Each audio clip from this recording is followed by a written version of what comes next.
எங்களின் உணர்வோடும் உயிரோடும் கலந்து வாழுகின்ற அன்பு உறவுகள் அனைவருக்கும் வணக்கம்.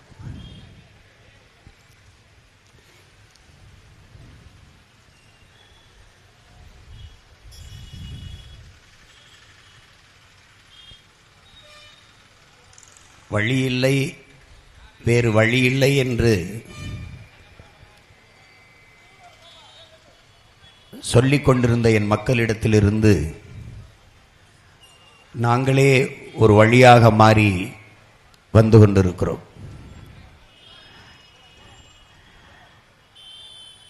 ஒரு நீண்ட தூர பயணத்தை உங்கள் பிள்ளைகள்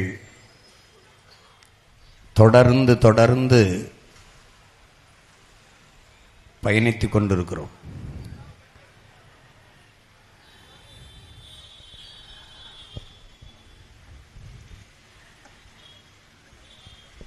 தவிர்க்க முடியாத, சகிக்க முடியாத ஏழ்மை வறுமையிலேயே என் மக்களை நிறுத்தி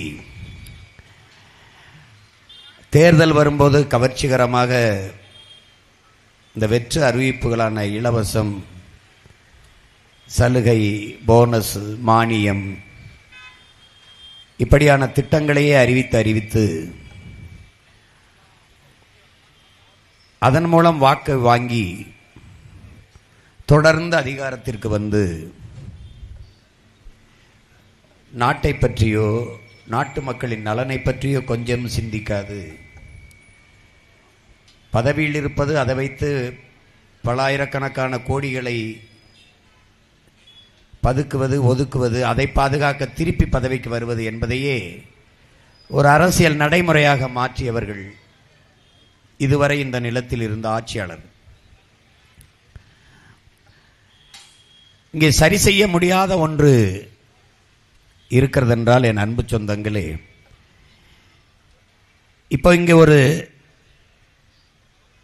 சகிக்க முடியாத ஊழல், லஞ்சம் இருக்கிறது. ஆனால் நமக்கு ஒரு கேள்வி, எந்த ஒருவரிடத்தில் போய் கேட்டாலும் ஊழல் உங்களுக்கு பிடிக்குமா என்றால் பிடிக்காது என்பார். லஞ்சம் பிடிக்குதா என்றால் அது கூடாது என்பார். ஆனால் எல்லாருமே ஊழல் லஞ்சத்தை இந்த நாட்டில் எதிர்க்கிறார்கள், வெறுக்கிறார்கள். அப்படி என்றால் லஞ்சம் யார் கொடுப்பது, யார் வாங்குவது? யாருக்குமே பிடிக்காத ஒன்றை அப்ப யார் தான் செய்கிறது என்ற கேள்வி எழுப்பினால் யாரிடத்திலும் பதில் இருக்காது. இந்த நாட்டு நிர்வாகத்தில் இருக்கிற பெரிய புற்றுநோயே ஒரு முறையற்ற கொடிய நிர்வாகமே இந்த ஊழல் லஞ்சம் தான். நாம் ஊழல் லஞ்சமும் தேசியமயமாக்கப்பட்ட, முழுமையாக அரசுமயமாக்கப்பட்ட ஒரு நாட்டில் வாழ்ந்து கொண்டிருக்கிறோம் என்பதை என் அன்பு தம்பி தங்கைகள் புரிந்து கொள்ள வேண்டும். எது ஒன்றுக்கும் காசு. நீங்கள் பிறப்புச் சான்று வாங்குதலிலிருந்து இறப்புச் சான்றிதழ் வாங்குவது வரைக்கும் உங்கள் வாழ்க்கையில் எல்லாமே பணம் பணம் பணம், அதுதான் கட்டமைக்கிறது. பணம் தான் எல்லாவற்றையும் முடிவு செய்யும் என்றால் அங்கே சேவை என்கிற சொல் செத்து விழுந்துவிடும். பணத்தை முன்னிறுத்தி செய்கிற அரசியல் என்பது ஒழுக்கத்தையும் பண்பாட்டையும் சிதைத்து அழித்துவிடும். சாதியை முன்னிறுத்தி செய்கிற அரசியல் என்பது சகோதரத்துவத்தையும் சமத்துவத்தையும் கொன்றுவிடும். மதத்தை முன்னிறுத்தி அரசியல் செய்வது, அதிகாரத்துக்கு வருவது என்பது மனிதநேயம் என்ற ஒன்றையே கொன்று புதைத்துவிடும். இது எவ்வளவு ஆபத்தானது என்பதை அறிவிற்சிறந்த எனது பெருமக்கள், என் அன்பு சொந்தங்கள் ஆழ்ந்து இதை பார்க்க வேண்டும், சிந்திக்க வேண்டும்.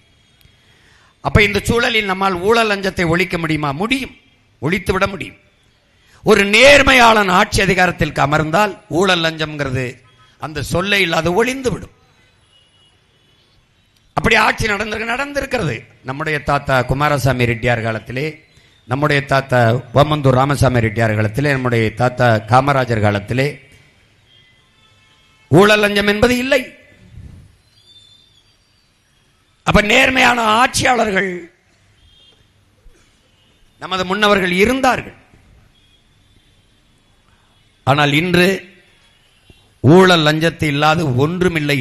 ஊழல் லஞ்சமும், ஊழல் செய்ய தெரியாதவன், லஞ்சம் வாங்க தெரியாதவன், பிழைக்க தெரியாதவன் என்று பேசுகிற அளவிற்கு இந்த நாட்டில் ஊழல் லஞ்சமும் ஊறி பெருத்து கொழுத்து போய் நிற்பதை நாம் பார்க்கிறோம். அதை சரி செய்துவிட முடியும். இந்த கொலை கொள்ளை அதை நிறுத்திவிட முடியும். இந்த பாலியல் வன்கொடுமை அதை கடும் சட்டத்தின் மூலமாக ஒழித்து விட முடியும். ஒரு பெண்ணை தொடுவதற்கு அச்சப்படுகிற அளவிற்கு அதை சரி செய்துவிட முடியும். இது எல்லாவற்றையும் சரி செய்ய முடியும். இப்ப நீரை உறிஞ்சி விற்கிறார்கள், அதற்கு தடை விதிக்க முடியும். பல்வேறு நீர்த்தேக்கங்களை உருவாக்கி நீரை தேக்கி வைத்து விட்டு போக முடியும். காடுகளை வெட்டி அழித்து விட்டார்கள், காடுகளை நம் நட்டு வளர்த்து விட முடியும். 10 ஆண்டு பசுமை திட்டம், பல கோடி பனை திட்டம் என்று நாம் கொண்டு வருகிறோம். அந்த திட்டத்தின் மூலமாக 10 ஆண்டுகளில் நம் தாய் நிலத்தை பச்சை போர்வையால் போர்த்து விட முடியும். ஏன் மரம் வளர்க்க வேண்டும்? மரத்தின் அருமை. மரம் நம் உயிர். ஒரு மனிதனுக்கு சராசரியாக 422 மரங்கள் தேவை. ஒரு மனிதனுக்கு ஒரு கார் வெளியிடுகிற நச்சுப்புகையை கட்டுப்படுத்த 6 மரங்கள் தேவை. இந்த தெருவில் நாம் நின்று பேசிக் கொண்டிருக்கிறோம். எத்தனை வாகனங்கள் போய்கொண்டிருக்கிறது, எத்தனை மரங்கள் இங்கே இருக்கிறது. கனடா என்கிற நாடு மட்டும் என் அன்பு சொந்தங்களே, ஒரு மனிதனுக்கு, அந்த நாட்டின் குடிமகன் ஒருவனுக்கு 9500 மரம், அதை 10,000 மரம் வைத்திருக்கிறது, மரங்கள் வைத்திருக்கிறது. அதுபோக அந்த நாட்டின் பிரதமர் சொல்லுகிறார், நான் இன்னும் 100 கோடி மரங்கள் நடுவதற்கு உத்தரவிட்டுகிறேன் என்று. நாம் நாடு அறிவிப்பது ஒரு மனிதனுக்கு நான் 28 மரங்கள் வைத்திருக்கிறேன் என்று சொல்லுது. இருக்கா என்பதை நீங்களே பாருங்கள். அருகில் இருக்கிற நீங்கள் கேரளாவுக்கு சென்று பாருங்கள். வெற்றிடம் என்றே ஒன்று இருக்காது. ஒன்று மேய்ச்சல் நிலமாக இருக்கும், இல்லது ஏரி குளமாக இருக்கும், இல்லைனால் காடுகளாக இருக்கும். நீங்க விண்ணூர்தியிலே பயர்ந்து சென்றீர்கள் என்றால், கேரளாவை தவிர்த்து எந்த மாநிலத்திற்கு நீங்க சென்றாலும் ஆங்காங்கே புள்ளி புள்ளியாக பச்சை தெரியும், எல்லாம் வெள்ளையாக கட்டிடங்கள் இருக்கும். கேரளாவில் சென்றீர்கள் என்றால் ஆங்காங்கே வெள்ளையாக புள்ளி புள்ளியாக அங்கெங்கே தெரியும் கட்டடங்கள், மொத்தமாக பச்சையாக தெரியும். காரணம், பச்சை பசேர் என்ற பூமியை பச்சை போர்வையால் போர்த்தி இருப்பார்கள். அதனாலும் கடவுளின் தேசம் என்று அதை சொல்வதற்கு காரணம் அதுதான். ஒரு வீடு என்று எடுத்தால் அங்கே 3-4 மரங்களுக்கு குறையாமல் இருக்கும். அது பெரிய வீடோ சின்ன வீடோ, அது குடிசையோ, அவ்வளவு தூரம் அவர்கள் அந்த இயற்கையை போற்றி நேசித்து வளர்க்கிறார்கள். ஆனால் இங்கு அப்படி இல்லை. இங்கே அப்படி இல்லை. மரம் வளர்ப்போம், மழை பெறுவோம் என்று எழுதி வைப்பதோடு இவர்கள் சமூக பொறுப்பு கடமை முடிந்துவிட்டது. மரம் மண்ணின் வரம், அதை வளர்ப்பதே மனித அறம் என்று நாம் சொல்வதற்கு காரணம், மரங்கள் தான் பூமிக்கு மேகத்தை அறுவடை செய்து மழைப்பொழிவை பூமிக்கு கொண்டு வருகிற ஆற்றல் பெற்றது மரம் மட்டும்தான். மரம்தான்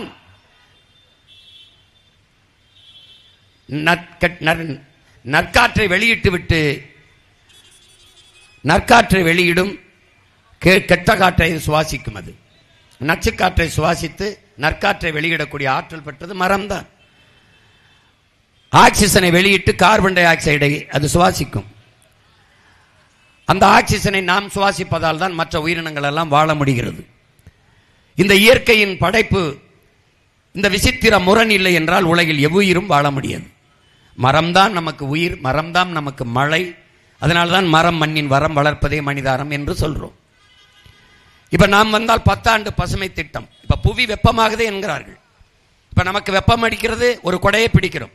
இப்ப பூமி தாய்க்கு வெப்பம் அடிக்கிறது, வெயில் அடிக்கிறது, கொடையை பிடிக்க வேண்டும். ஒரே ஒரு கொடை தான் இருக்கிறது, பச்சை கொடை. என்ன கொடை? இந்த மரக்கொடை. அதை வளர்ப்பதை தவிர நமக்கு ஒரு வழி இல்லை. புவி வெப்பமானால் என்ன? பருவநிலை மாறிவிடும். பருவநிலை மாறினால் பருவ மழை இருக்காது, பெருமழை புயல் மழை தான் இருக்கும். புவி வெப்பமானால் என்ன? கீழே அடுப்பை வைத்து நெருப்பை எரிக்கும் போது உலை எப்படி பொங்குமோ அப்படி கடல் ஒரு நாள் அதிக வெப்பத்தால் பொங்கும். உள்ளே இருக்கிற உயிரினங்கள், கொதிக்கிற உலையிலே உயிரினங்களை, மீனையோ மற்ற எதையோ போட்டால் செத்து போவது போல எல்லா உயிரினங்களும், கடல் உயிரினங்களும் செத்து போகும். கடல் கொந்தளிக்கும், கடல் பொங்கும்.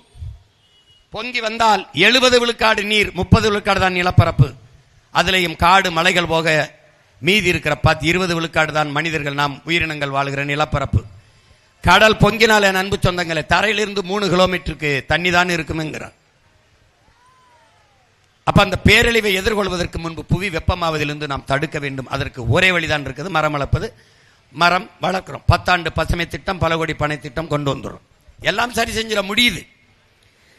ஆனால் இங்கே சரி செய்ய முடியாத ஒன்று இருக்குது, யாராலும் சரி செய்ய முடியாத ஒன்று. அதுதான் இந்த வளக்கொள்ளை. போரின் பேரழிவிற்கு பிறகு கூட நாம் அந்த இடத்தில் மக்களை குடியேற்றி விட முடியும். நிலக்கரி எடுத்த இடத்தில், மீத்தேன் ஈத்தேன் எடுத்த இடத்தில், அணு உலை வெடித்த இடத்தில் அங்கே மக்களை மறுகுடியேற்றம் செய்ய முடியாது. நீ இதையெல்லாம் சரி செய்ய முடிகிற வாய்ப்பு இருக்கு.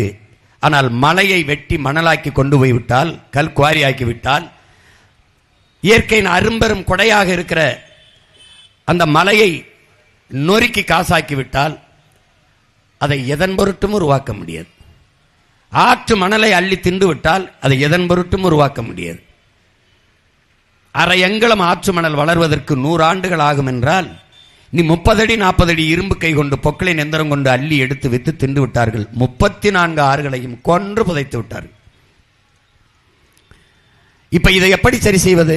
யார் சரி செய்வது? மணலை மலையை யாரால் உருவாக்க முடியும்? எந்த அதிகாரம், எந்த சட்டம்? இல்ல தொழுகை, இல்ல அழுகை, இல்ல ஜப வழிபாடு, இல்ல கோயிலில் வழிபாடு, எந்த வழிபாட்டால் உருவாக்க முடியும்? எந்த அதிகாரத்தாவது அரையங்கள மலையை வளர்த்த கட்ட முடியுமா? இல்ல ஒருபடி மண்ணை உங்களால் உருவாக்கி கட்ட முடியுமா? எப்படி? எல்லாவற்றையும் இயற்கை செயற்கையாக படைக்க முடிகிற மனிதனால் நீரை படைக்க முடியுமா? ரத்தத்தை உருவாக்க முடியுமா? உங்கள் அறிவியலால் தோசை மாவை புளிக்க வைக்க முடிகிறதா? உங்கள் அறிவியலால் பாலை தயிராக்க முடிகிறதா? கண்ணுக்கு தெரியாத பல கோடிக்கணக்கான நுண்ணுயிர்கள் அந்த பணியை செய்கிறது. அந்த இடத்தில் அறிவியல், மனிதனின் அறிவியல் தோற்று போகிறது. இயற்கையின் பரிணாமத்தில் வந்த கடைசி உயிர் மனிதன். எது இயற்கை? இந்த மண்ணில் எது எது மனிதனால் படைக்கப்படவில்லையோ அதெல்லாமே இயற்கை. மனிதனால் படைக்கப்பட்டது எது? அது எல்லாமே இயற்கை தான். அடிப்படை ஆதாரம், அடிப்படை அதுதான். இந்த வீடு, இந்த கட்டடம் மனிதன் கட்டியது. கட்டடத்திற்கான பொருள், அடிப்படை ஆதாரம் யார்? இயற்கை தந்தது. இந்த வாகனம் மனிதன் படைத்தது. இதற்கான மூலப்பொருளை தந்தது யார்? இயற்கை. கப்பலில், கடலிலே மிதக்கிறோம், கப்பலிலே மனிதன் கண்டுபிடித்தது. அதற்கான பொருளை தந்தது யார்? பூமி. விண்வெளியிலே பறக்கிறோம், விண்ணூர்தியில், அதற்கான அடிப்படை மூலப்பொருளை தந்தது யார்? பூமி. இந்த மண்ணில் நாம் பார்க்கிற எல்லாவற்றையும் கொடையாக தந்தவள் பூமி தாய். அந்த பூமி என் தாயின் மாறாக இருக்கிற மலையை அறுத்து அறுத்து மணல் என்றும் கல் என்றும் காசு பார்க்கிற ஒரு சமூகம் எவ்வளவு கொடுமையான சமூகம் என்பதை அறிவு சமூக மக்கள் சிந்தித்து பார்க்கணும். ஒரு அடிப்படை வேண்டாமா? அந்த மலை மார்பில் இருந்துதான், தாயின் மார்பில் இருந்து நமக்கு பால் வந்தது போல பூமி தாயின் மலை மார்பில் இருந்தான் அருவிப்பால் வந்தது. நம் தாயின் மார்பில் உள்ள பால் நமக்கு மட்டும். ஆனால் பூமி தாயின் மலை மார்பில் இருந்த ஒரு அருவிப்பால் உலக உயிர்கள் எல்லாவற்றுக்கும். அதிலிருந்துதான் ஆறு வந்தது, ஆறிலிருந்துதான் நீர் வந்தது, நீரிலிருந்தான் சோறு வந்தது, சோறிலிருந்தான் உயிர் வந்தது, உயிரிலிருந்தான் வாழ்க்கை வந்தது என்கிற அடிப்படை அறிவியல் உயிரியல் உண்மையை உணராத மக்களாக நாம் இருக்கிறோம் என்பதை புரிந்து கொள்ள வேண்டும். ஆறுக்கும் மலைக்கும் காட்டுக்கும் மாட்டுக்கும் ஆட்டுக்கும் கவலைப்படுகிற யாராவது ஒருவனை இந்த நாட்டில் சொல்.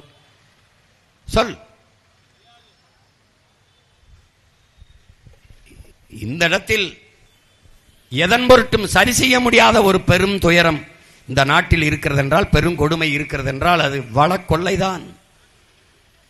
வளக்கொள்ளைதான். மழை இல்லாத நிலம் பாலைவனமாகிவிடும் என்கிற அடிப்படையை நாம் புரிந்து கொள்ள வேண்டும். அந்த அறிவியல் உயிரியல் உண்மையை நாம் உணர்ந்து கொள்ள வேண்டும். எனவே உங்கள் பிள்ளைகள் நாங்கள் ஆட்சிக்கு வந்தால் எப்படி ஆட்சி நடத்துவோம் என்பதை 422 பக்கத்திற்கு மேலே ஒரு பெரிய புத்தகமாக கொடுத்திருக்கிறோம். அது எங்களுடைய மக்களரசு.com இருக்கிறது. தட்டி படிக்கலாம். இல்லை என்றால் வலையொலிகளில் எங்கள் பிள்ளைகள் எங்களின் ஆட்சி எப்படி இருக்கும் என்பதை எடுத்து பரப்புகிறார்கள், கவனிக்கலாம். இல்லை என்றால் உங்கள் பிள்ளைகள் வீதி வீதியாக ஒவ்வொரு இடத்திலும் நின்று பேசி வருகிறோம், பார்க்கலாம். உங்கள் பிள்ளைகளின் ஆட்சியில் படிக்க சரியான தரமான சமமான கல்வி, குடிக்க தூய குடிநீர், பார்க்க ஆகச் சிறந்த மருத்துவம், சரியாக சமமாக தரமாக, இது மூன்றும் இலவசம். மற்ற எதுவும் இலவசம் கிடையாது. இது மூன்று தான் அடிப்படை. ஆகச் சிறந்த கல்வியை கொடுத்து விட்டால், உயிரை காக்கும் மருத்துவத்தை சிறப்பாக கொடுத்து விட்டால் என் மக்களுக்கு மிகப்பெரிய பொருளாதார மிச்சம் இருக்கிறது, பணச்செலவு குறைகிறது. குடிநீரை, தூய குடிநீரை குடிக்கிற தூய தரத்தோடு கொடுத்து விட்டால் பெரும் செல்வம் சேமிப்பாகிறது. நான் தாலிக்கு தங்கம் தரமாட்டேன், 1 பவன் தங்கம் தரமாட்டேன். 9 பவன் தங்கமானாலும் அவனே வாங்கி கட்டிக்கிற அளவிற்கு வேலை வாய்ப்பையும் வருவாய் பெருக்கத்தையும் தருவேன். நான் பிறக்கிற குழந்தைக்கு மோதிரம் போட மாட்டேன். பிரசவத்தை, மிகச்சரியான பிரசவ செலவை, மருத்துவ செலவை அரசு ஏற்கும் போது அவனே 1 பவன்ல 2 பவன் கூட மோதிரம் போடுவான். அதுதான் நான் கொடுக்கிற தன்மானத்தோடு தலை நிமிர்ந்து வாழ்கிற தற்சார்பு வாழ்வு. இலவச சிலிண்டர் தரமாட்டேன், தடையின்றி சிலிண்டர் தருவேன். நானே உற்பத்தி செய்வேன், எரிகாற்றை நானே உற்பத்தி செய்வேன்.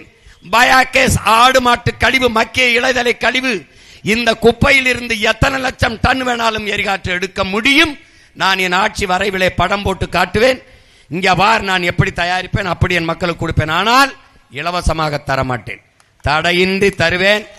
உற்பத்தி செலவு, அதை நிர்வகிக்கிற செலவுக்கு அந்த கட்டணத்தை கொடுத்து கொண்டு நீங்க கொடுத்துட்டு எடுத்துக்க தருவேன். ஆகச் சிறந்த தூய பாலை உனக்கு கொடுப்பேன். ஏன்? நானே மாடு வளர்ப்பேன், கணக்கில்லாத பண்ணைகளை வளர்ப்பேன். இயற்கை வேளாண்மையை, வேளாண்மை என்பதே இயற்கை தான். அப்ப என் இயற்கை சேர்ந்துச்சு, ரசாயன செயற்கை உரத்துக்கு வந்துட்டு அதனால இயற்கைன்னு சொல்றேன். நீ நஞ்சு உண்டு கொண்டுகிறாய், நஞ்சை, விஷத்தை சாப்பிடுகிறாய் உணவாக. அதை நிறுத்தி நஞ்சில்லாத உணவு, அதுவே நம் கனவு என்று என் பெரிய தகப்பன் நம்மாழ்வார் சொன்ன அந்த புனித கனவை அவன் மகன் நிறைவேற்ற. நச்சு உரம் ஒன்று இல்லை. இயற்கை வேளாண் முறை, ஆடு மாட்டு கழிவு, மக்கிய இலைதலை கழிவு, உரத்தை வச்சு தூய்மையாக விளைய வச்சு, பூச்சி மருந்து கிடையாது, ஒரு இளவும் கிடையாது. நஞ்சில்லாத உணவை என் பிள்ளைகளுக்கு கொடுப்பேன். நோயற்ற சமூகமாக மாற்றுவேன். பல்லாயிரக்கணக்கில் ஆடு மாடு பண்ணைகள், கழுதை வளர்ப்பேன். நீ சிரிப்ப. அறிவார்ந்த சமூகம் தேட வேண்டும் உலகத்தில் பொருளாதாரம் எங்கிருக்கென்று. உன்னால் நம்ப முடிகிறதா? கழுதைப்பால் 1 லிட்டர் 5000 ரூபாய். உலகிலே அழகு பொருள்களை செய்கிற அத்தனையும் கழுதைப்பால் தான் செய்கிறான். அழகு சாதன பொருள்கள். அறிவார்ந்த தம்பி தங்கைகள், தேடுங்கள், தேடுங்கள். கத்திக்கொண்டிருக்கிற நான் வைத்தியமா, கவனிக்காமல் செல்கிற நீங்கள் வைத்தியமா என்று பாருங்கள். கேரளாவிலே ஒரு மகன் கழுதை வளர்த்து, கழுதை பாலை வித்து, கழுதை எரு ராட்டி விலை உயர்ந்த விலைக்கு வாங்கிட்டு போறான். கழுதை மூத்திரத்தை வாங்கிட்டு போறான். படம் போட்டு காட்டுற, இந்த வாரா கேரளாவில் இருக்குன்னு. நீ சிரிப்ப. திருச்சியில வளர்க்குறான் ஒருத்தன் கழுதை, திருச்சியில. உன்னால நம்ப முடியுதா? கழுதை சிறுநீர், கழுதை மூத்திரம் கொல்ல விலைக்கு போகுது. மருந்து கழுதை சாணி அவளுக்கு போகுது. கழுதை பால் 5000 ரூபாய். உலகத்தில் விலை உயர்ந்த பாலாடை கட்டி சீஸ் கழுத பால்ல தான். 60 விழுக்காட்டுக்கு மேலே கழுதப்பாலில் தயாரித்ததுக்கு தான் விலை அதிகம். பொருளாதாரம் எங்க இருக்குன்னு தெரியல. டாஸ்மார்க் கடையில போய் மண்டிட்டு கிடக்குற, உன்னைய குடிக்க வச்சு கொன்னுகிட்டு இருக்கான். தாலிக்கு தங்கம் தாரா, குடிக்க வச்ச அந்த தாலியை 4 மாசத்துல அறுக்கிறான். இது ஒரு ஆட்சி முறை, இது ஒரு ஆட்சி முறை. சிலிண்டர் தாரேன், எங்க இருந்து கொடுப்பாய் என்று கேளு. எவன்ட்ட அது கேளு. 10,000 கொடுப்ப, எங்க இருந்து கொடுப்ப கேளு ஒரு தடவை. என்கிட்ட கேளு, நான் கொடுப்பேன் சிலிண்டர். எப்படி? நானே தயாரிப்பேன். பால் உனக்கு தருவேன், பாலாக தருவேன். இலவசமா தரமாட்டேன், தரமா தருவேன். உரிய விலையை கொடுக்கணும். எல்லாருக்கும் அரசாங்க வேலை கொடுப்பேன். எல்லாருக்கும். ஆம்பூரா, வாணியம்பாடியா, எந்த ஊர் அவரவர் வாழ்விடத்திலே நிலமும் வளமும் சார்ந்த தொழிற்சாலைகள், வேலை வாய்ப்பு, வளர்ச்சி. இது எங்கள் கொள்கை கோட்பாடு. நீ இருந்த இடத்துல இரு, உனக்கு அரசு வேலை, கவர்மெண்ட் எம்ப்ளாய். நீ இங்கே இரு. உனக்கு என்ன செய்ய தெரியும்? உனக்கு என்ன செய்ய தெரியும்? அது வேலை, அவ்வளவுதானே. நீ ஏன் இடம் பெயர்ற? வாழ்விடத்தில் வேலை. பிள்ளையை நான் படிக்க வைக்கிறேன், பெற்றுக் கொடுங்கள் பிள்ளைகளை, கற்றுக் கொடுக்கிறோம் நாங்கள். பிள்ளைகள் உங்கள் வீட்டின் செல்வங்கள் அல்ல, நாட்டின் செல்வங்கள். சட்டம் நீ பெற்றுக் கொடுக்கணும், அவ்வளவுதான். படிக்கிறதெல்லாம் நீ ஓ வேலையில். அவன் சொல்லுவான், ஐயா நான் டாக்டர், நான் படிக்க வைப்பேன். ஐயா நான் பொறியாளர், படிக்க வைப்பேன். ஐயா நான் பாடுவேன், பாட வைப்பேன். ஐயா நான் ஆடுவேன், ஆட வைப்பேன். ஐயா நான் ஓடுவேன், ஓட வைப்பேன். அது ஓ விருப்பம் இல்லை, அவன் விருப்பம். அவன் இந்த நாட்டின் மகன், உன் வீட்டின் மகன் அல்ல. நீ விலைக்கென்றுவேன், அது ஓ வேலை இல்லை. அது ஆரம்ப கல்வியில, ஆராய்ச்சி கல்வியில எங்க வேணாலும் போய் படி, அரசு படிக்க வைக்கும். உனக்கு வேற என்ன வேலை? மருத்துவம். தாய்க்கு முடியல, நீ விலகு.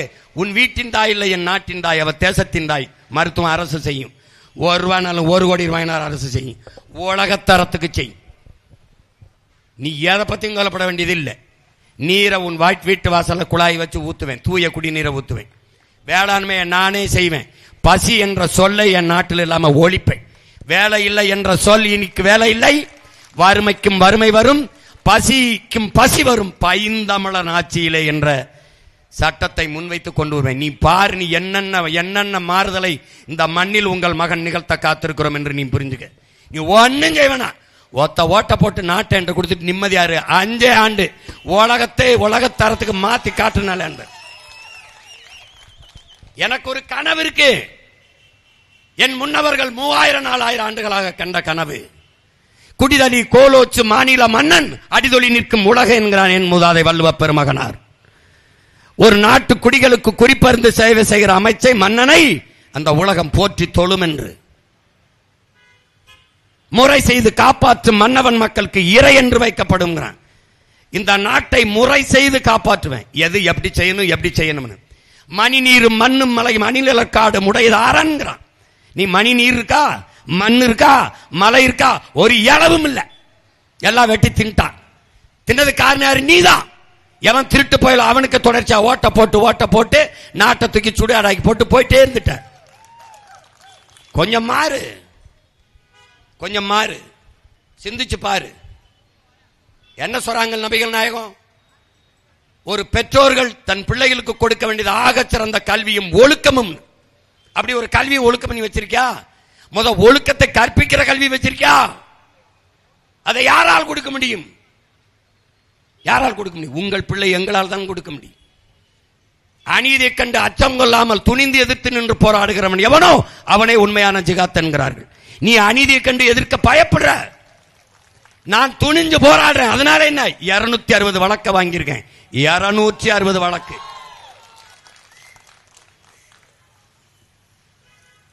ஒரு காலம் வரும், அப்போது நேர்மையாக வாழ்வது உள்ளங்கையில் நெருப்பு துண்டை வைத்திருப்பதற்கு சமமாக இருக்கும் என்கிறார்கள் நபிகள் நாயகம் ஸல்லல்லாஹு அலைஹி வஸல்லம் அவர்கள்.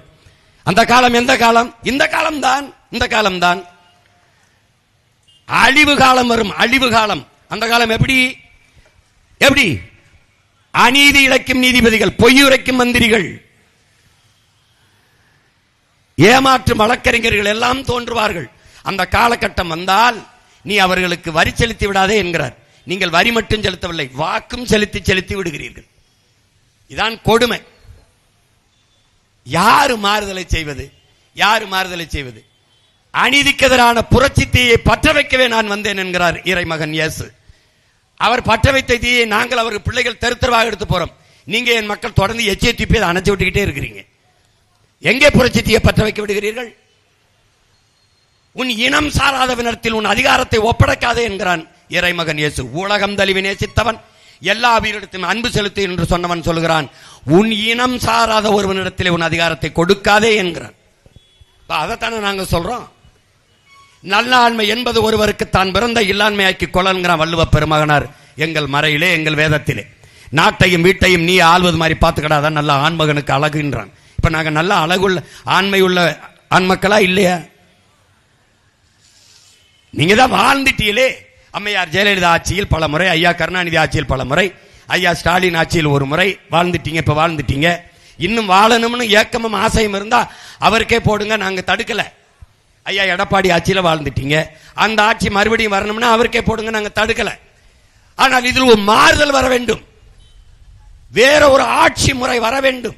எங்கள் திருநாட்டில் எங்கள் நல்ல ஆட்சி என்ற புரட்சி பாவலனின் பெருங்கனவு நிறைவேற வேண்டும் என்றால், நல்லாட்சி என்பது வெறும் சொல்லாட்சி இல்லாமல் நாட்டில் நடைமுறையில் நிகழ்கிற ஆட்சியாக வர வேண்டும் என்றால், உங்கள் பிள்ளைகள் எங்களுக்கு ஒரு முறை வாய்ப்பு தந்து பாருங்கள். எங்களுக்கே போடுங்கள் என்று நான் கேட்கல. நான் கையேந்தி நிற்பது உங்கள் ஓட்டுக்காக அல்ல, இந்த நாட்டுக்காக. நாங்கள் கையேந்தி கேட்பது உங்கள் வாக்கை அல்ல, நீங்கள் பெற்றிருக்கிற வருங்கால தலைமுறை பிள்ளைகளின் வாழ்க்கையை என்பதை அறிவார்ந்த தமிழ் சமூக மக்கள் சிந்தித்து பார்க்கணும். அதனால என் அன்பு சொந்தங்கள், என் அருமை பெருமக்கள், இந்த மதிப்புமிக்க வாக்கு என்பது ஒரு வலிமை மிக்க ஆயுதம். அது அநீதிக்கு எதிராக ஏந்துங்கள். இந்த தேர்தலிலே இங்கே போட்டியிடுகிற அன்பு தங்கை ஆம்பூர் தொகுதியில் போட்டியிடுகிற எங்கள் தங்கை நஸ்ரீன் அவர்களுக்கு நீங்கள் விவசாய சின்னத்திலே வாக்கு செலுத்தி எங்களை வெற்றி பெற செய்யுங்கள். எங்களின் வெற்றி உங்களின் வெற்றி. நாங்கள் மக்களிடமிருந்து மக்களுக்கானவர்கள், மக்களுக்காகவே வந்தவர்கள். மக்களுக்கான அதிகாரம் வர வேண்டும் என்றால் எளிய பிள்ளைகள் உங்களிடத்தில் அதிகாரம் வரும்போதுதான் அது உங்களுக்கான அதிகாரமாக மாறும். அதை கவனத்தில் வைத்துக்கொண்டு என் தங்கை நஸ்ரீன் அவர்களுக்கு நீங்கள் இந்த வாக்கை செலுத்தி நீங்கள் வெற்றி பெற செய்ய வேண்டும். அதை போல என்னுடைய தம்பி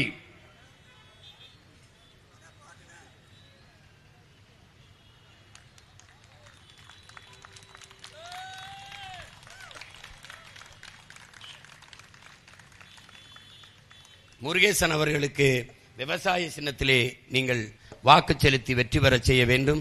மதிப்பிற்குரிய மதிப்புமிக்க உங்கள் வாக்குகளை எங்கள் பிள்ளைகள், உங்கள் பிள்ளைகள் எங்களுக்கு வாக்கு செலுத்தி நீங்கள் வெற்றி பெற செய்ய வேண்டும். எல்லா கட்சிகளையும் போல நான் வேட்பாளர்களை நிறுத்தவில்லை. தமிழ் தேசிய இனத்தின் உரிமை மீட்சி, பெருமைமிக்க வாழ்வு, நிலவள பாதுகாப்பு, காட்டு வளம், கனிம வளம், நீர்வளம், கடல் வளம், மண் வளம் இவற்றையெல்லாம் காக்குகிற ஒரு புரட்சிகர அரசியல் போர்க்களத்தில் முன்கள போராளிகளை இந்த நிலத்திலே நிறுத்தியிருக்கிறேன். எனவே அறிவார்ந்த தமிழ் மக்கள், எங்கள் அன்பு பிள்ளைகளுக்கு நீங்கள் வாக்கு செலுத்தி வெற்றி பெற செய்யுங்கள் என்று அன்போடு வேண்டுகிறேன். புரட்சி எப்போதும் வெல்லும். நமது வெற்றி நாளை நமது வெற்றி அதை சொல்லும். நம் இலக்கு ஒன்றுதான், இனத்தின் விடுதலை. இனம் ஒன்றாவும் இலக்கை வென்றாவும்.